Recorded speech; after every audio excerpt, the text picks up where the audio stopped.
मुंबई शहर की धड़कन, उसकी लाइफलाइन। हम बात कर रहे हैं लोकल ट्रेन नेटवर्क की। ये सिर्फ एक ट्रांसपोर्ट सिस्टम नहीं है, नहीं, ये तो लाखों लोगों की जिंदगी का, उनकी रोजमर्रा की जिंदगी का एक अटूट हिस्सा है। लेकिन इस लाइफलाइन के साथ ना एक बहुत ही डरावनी सच्चाई भी जुड़ी हुई है, और वो सच्चाई है ये नंबर 5। सोचिए, ये उन लोगों की औसत संख्या है जो हर रोज, जी हाँ, हर रोज इस नेटवर्क पर अपनी जान गंवा देते हैं।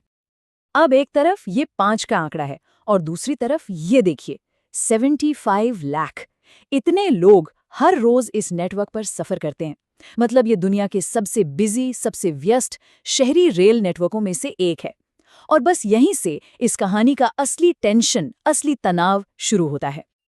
तो चलिए थोड़ा और गहराई से समझते हैं कि आखिर ये हालात इतने खतरनाक हैं क्यों। असल में बात है सुपर डेंस क्रश की। मतलब इतनी ज्यादा भीड़ जिसकी कल्पना करना भी मुश्किल है, और ये वो स्थिति है जिसे लाखों लोग रोज झेलते हैं। ये आंकड़े सच में चौंकाने वाले हैं। जरा देखिए, इन ट्रेनों को डिजाइन किया गया है 1700 यात्रियों के लिए, लेकिन पीक आवर्स में इनमें 4500 से भी ज्यादा लोग होते हैं। मतलब अपनी क्षमता से 2.5 गुना से भी ज्यादा बोझ। ये हालात बस अविश्वसनीय हैं। और देखिए, ये सिर्फ नंबर्स की बात नहीं है, ये एक एहसास है, एक अनुभव है। लोग इसे कैसे बयां करते हैं? मछलियों की तरह ठूंसे हुए। बस यही वो शब्द हैं जो इस रोज की हकीकत को सबसे सही तरीके से बताते हैं। एक और जरूरी बात, ये भीड़ ना हर समय और हर जगह एक जैसी नहीं होती। इसका एक पैटर्न है। सुबह 8:30 से 9:30 और फिर शाम को 6 से 7 बजे। ये वो टाइम है जब भीड़ अपने चरम पर होती है। और कुछ खास स्टेशन हैं जैसे दादर, अंधेरी, बोरीवली, यहाँ तो सिस्टम पर जबरदस्त, मतलब बेहिसाब दबाव बनता है। तो इस भीड़ की एक मानवीय कीमत भी है। चलिए अब बात करते हैं उस कीमत की जो उन लाखों लोगों को चुकानी पड़ती है जो हर रोज इस पर निर्भर हैं।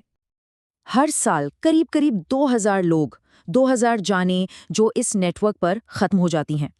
अब जो हमने शुरू में 5 मौतों की बात की थी ना, ये आंकड़ा उसे एक बहुत बड़े और कहीं ज्यादा भयानक संदर्भ में रखता है। तो ये मौतें होती कैसे हैं? इसके कारण ना सीधे सीधे सिस्टम के हालात से जुड़े हैं। सबसे बड़ा कारण है खतरनाक रूप से खचाखच भरी ट्रेनों से गिर जाना, फिर समय बचाने के चक्कर में पटरियां पार करना, या फिर खुले दरवाजों के पास लटक कर सफर करना। और हमें ये भी नहीं भूलना चाहिए कि ये नेटवर्क ऐतिहासिक रूप से आतंकी हमलों का निशाना भी रहा है। लेकिन ये सिर्फ शारीरिक खतरे की बात नहीं है। इससे कहीं ज्यादा ये सफर एक मानसिक और भावनात्मक बोझ बन गया है। इसका असर सिर्फ उस 1-1.5 घंटे के सफर तक नहीं रहता। नहीं, यात्रियों के लिए तो ये एक रोज का डरावना रियलिटी शो है।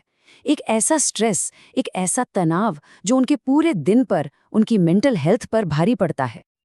और ये सिर्फ असुविधा या परेशानी की बात नहीं है, ये बात है मानवीय गरिमा की, ह्यूमन डिग्निटी की। कई यात्रियों को ऐसा महसूस होता है कि उन्हें सिर्फ काम पर पहुंचने के लिए अपने आत्मसम्मान को, अपनी डिग्निटी को ताक पर रखना पड़ता है। और इसी भीड़ से ना एक बड़ा ही अजीब पैराडॉक्स, एक विरोधाभास पैदा होता है। सोचिए, ट्रेन में चढ़ने वालों की भीड़ इतनी ज्यादा होती है कि जो लोग उतरना चाहते हैं वो कई बार उतर ही नहीं पाते, उनका स्टेशन निकल जाता है। ये साफ साफ दिखाता है कि ये सिस्टम इस दबाव में कैसे पूरी तरह टूट जाता है। तो सवाल ये उठता है कि आखिर मुंबई की ये इतनी जरूरी लाइफलाइन इस तरह चरमरा क्यों गई है, टूटने की कगार पर क्यों है, इसकी जड़ें कहाँ हैं? इसका जवाब ना इस एक चार्ट में छिपा है। ये सब कुछ साफ कर देता है। देखिए, पिछले 65 सालों में यात्रियों की संख्या बढ़ी है 8 गुना, और सिस्टम की क्षमता वो सिर्फ 3 गुना बढ़ी है। मतलब डिमांड और सप्लाई के बीच एक बहुत बहुत बड़ा गैप है। और जो सबसे सीधा सा सल्यूशन लगता है कि भाई और ट्रेनें चला दो, वो फिलहाल मुमकिन ही नहीं है। क्यों? क्योंकि सिस्टम अपनी फिजिकल लिमिट पर पहुंच चुका है।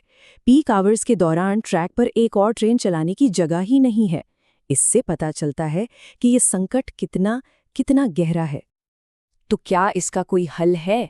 क्या इस भीड़ को काबू किया जा सकता है? चलिए अब आगे बढ़ते हैं और देखते हैं कि थोड़ी राहत पाने के लिए, इस सफर को थोड़ा सुरक्षित बनाने के लिए क्या कुछ सोचा जा रहा है। तो हाँ, उम्मीद है और कई समाधानों पर काम भी चल रहा है, जैसे कि ऑफिस की टाइमिंग को थोड़ा आगे पीछे करना ताकि एक ही समय पर सारी भीड़ ना आए। दूसरा, ज्यादा क्षमता वाली यानी 12 और 15 डिब्बों वाली लंबी ट्रेनें चलाना। और तीसरा, सुरक्षित बंद दरवाजे वाले एसी कोच लाना। इन सब कोशिशों का मकसद बस एक है, थोड़ी सी राहत, थोड़ी सी सांस लेने की जगह बनाना। और ये सब हमें एक बहुत बड़े और यूनिवर्सल सवाल पर लाकर खड़ा कर देता है।